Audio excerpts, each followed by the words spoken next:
What is up, ladies and gentlemen? It has been a while. Man has been enjoying his Christmas with family, and now he is back on the grind with FIFA 20 once again. I'm going to start a new thing where basically it's just a quick overview of what's happened this week in the world of FIFA Ultimate Team.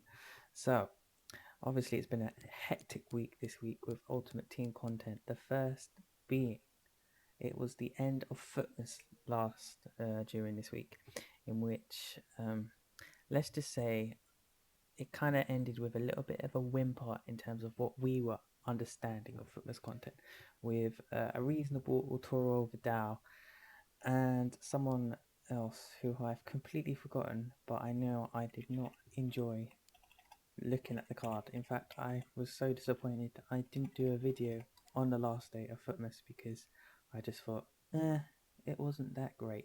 In all fairness, it wasn't that great. So it was, oh yeah, Shedrin Shaqiri, which everyone already has better players than that. So it was just a bit of a damp squid, to be honest. So what else has happened this week? Well, we've had new objectives. New objectives have come out this week, including icon swaps. We'll have a quick look at that shortly. We also had the week 2 stuff come out, and then we had something called Presents from Santi, which is basically you just have to play 15 matches to get some rewards, gold pack, premium gold pack, and a jumbo premium gold pack, and then successful Santi, which is basically you earn FUTMAS Santi and you have to win 3 matches in any FUT mode with him in your team. There's not long left to complete that to get a Shadow Chem Star, which is quite a rarity these days, or just hyper expensive. I'm pretty close to getting him, but apart from that, nothing else. In terms of milestones, there's no new milestones. That was released this week. Now, of course, the team of the week 15 has come out. Let's see what we have here. It's a reasonable team of the week.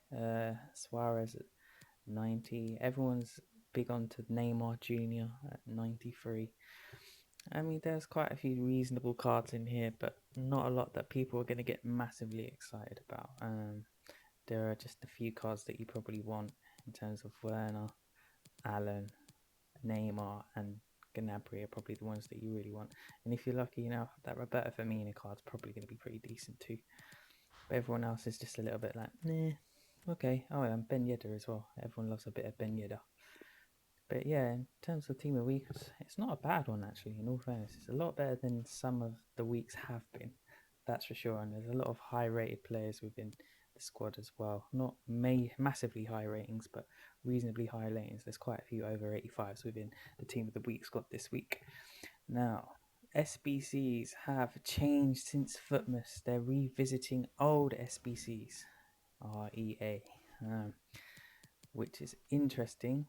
Scream Milner and Javier Mascherano were the first ones to come out, and yesterday even Flashback Lucas Perisic and Wants to Watch Promise came out. As you can see, I've already done Promise, but Promise is just, if there's one thing you do and you waited and you haven't done it yet, do this Promise.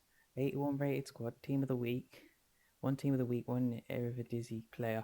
This is the one you need to do because Promise is a beast.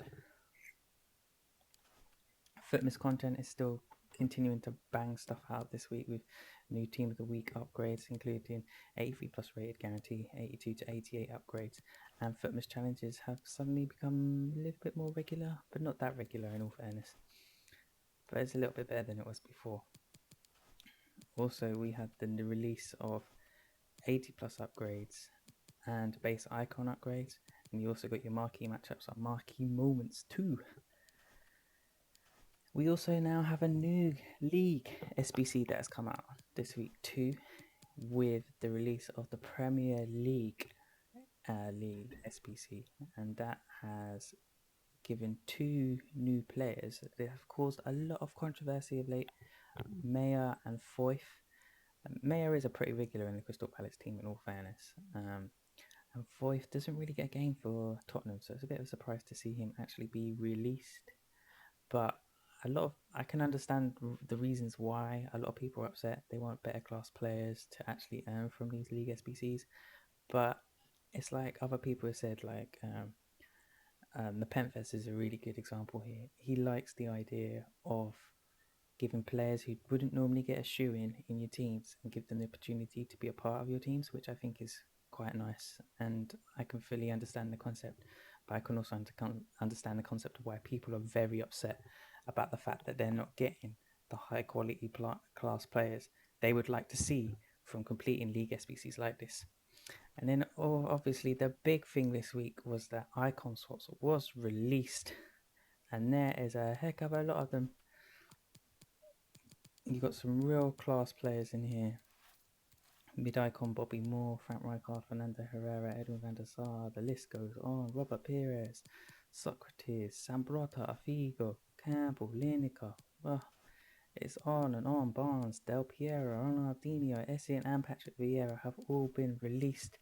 I will be doing a more in-depth video of the icon swaps, looking at the objectives and each individual icon, just to see what they're like and give you my pretty much assessment of them and what I'm going to do myself. But yeah, it's been a real big week from FIFA Ultimate Team from EA. A lot of it's been quite good. A lot of it has been a little bit and has caused quite a bit of controversy online. But all in all, it's been pretty okay. What's come out has been good quality, and I reckon that there's a lot of stuff here that's worth doing. I'll be looking at more in depth at every single type of thing in here, apart from Team of the Week, which is just an overview, because like there's not a lot else you can really go into in terms of Team of the Weeks. It's like, look at that, the Team of the Week 15. Those are probably the top